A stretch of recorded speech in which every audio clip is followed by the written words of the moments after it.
friends, I'm Dr. Anu Gupta, and today I'd like to share with you how to maximize your child's brain potential, especially if they are in the age group of 2 to 10.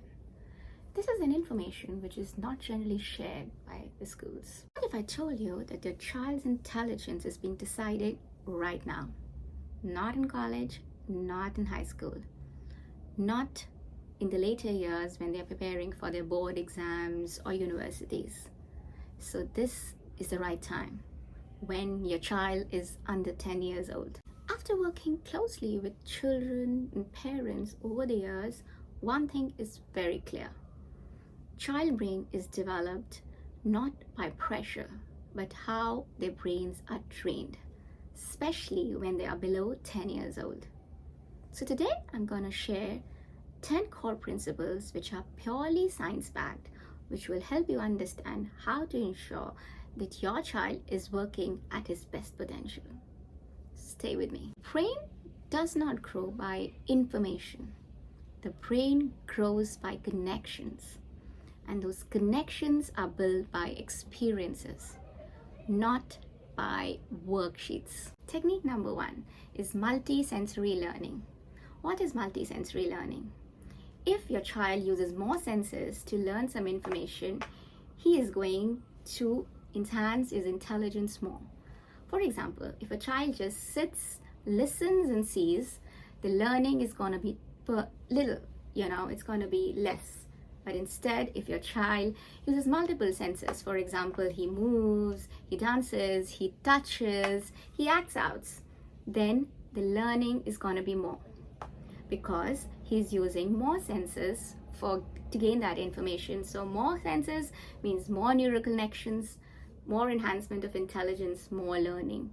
To give an example, he could probably write letters in the sand, because then he's not just writing, he's touching the sand, he's feeling the sand, he's seeing, and also learning in the process. Similarly, instead of purely listening to the stories, if he also enacts those stories, then he's learning more. Jumping on number mats while learning numbers is another good way of ensuring that he's developing more neural connections while learning. Technique number 2, talking before writing.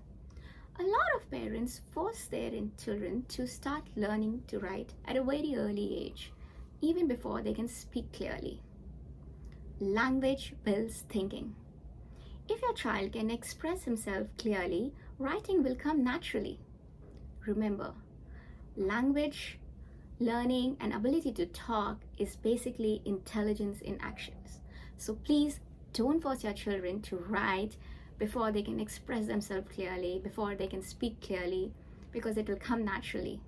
Talk to them more, teach them more new words, help them to express themselves in one language or the other, but first learn to talk verbally and then enforce writing. Technique number 3, action builds intelligence. It is seen that a still child is not a very smart child. A child who is actually moving a lot is actually thinking better. He's actually learning. So things like clapping patterns or action songs or cross-body movements are ways to stimulate a child's intelligence. So if you see a child moving around a lot, having fun, please don't stop them, because they are actually learning by moving. Technique number 4, play is brain training. So play is not a break from learning, play is learning. When your child plays, he builds, pretends, solves problems, or negotiates. Then when he's doing all that, what is he doing? He's learning real life practices. So children who play more actually think more. So don't think play is he's just wasting his time. No, he's learning while playing. Emotional safety. This one is non-negotiable. A child learns best when they are not scolded unnecessarily. A child living in a state of fear learns obedience, but it hampers his intelligence. Shouting, shaming, or comparing shuts down the thinking brain. A child's intelligence thrives in an atmosphere of safety, respect, and acceptance. So please Give all that to your child and nurture his intelligence. You don't want obedient children all the time. You want intelligent children. Technique number 6, story-based learning. The brain of a child doesn't remember facts, but it does remember stories. So whenever you're trying to teach something to the child, try to teach in the form of stories. Teach math through stories.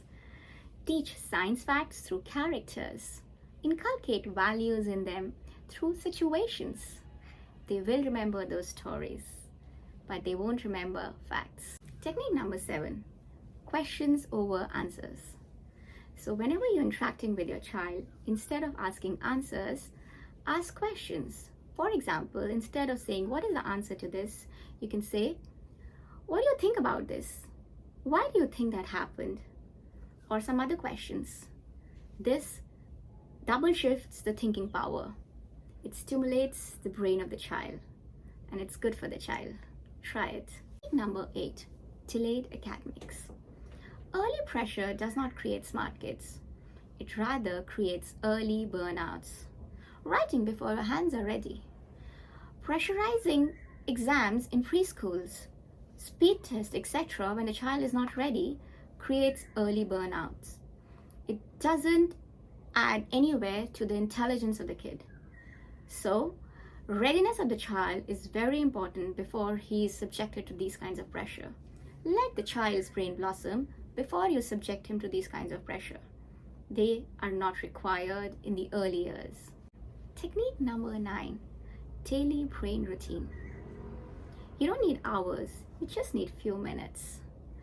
5 minutes puzzles, 5 minutes movement, 5 minutes talking or reading, 5 minutes creativity in any form. Consistency breeds intensity. So if you're consistent, your child brain will develop very well. Teach children how to think. That's technique number 10. Instead of giving answers to everything, let your child think. Ask him to compare, predict, explain what he thinks, and reflect on it.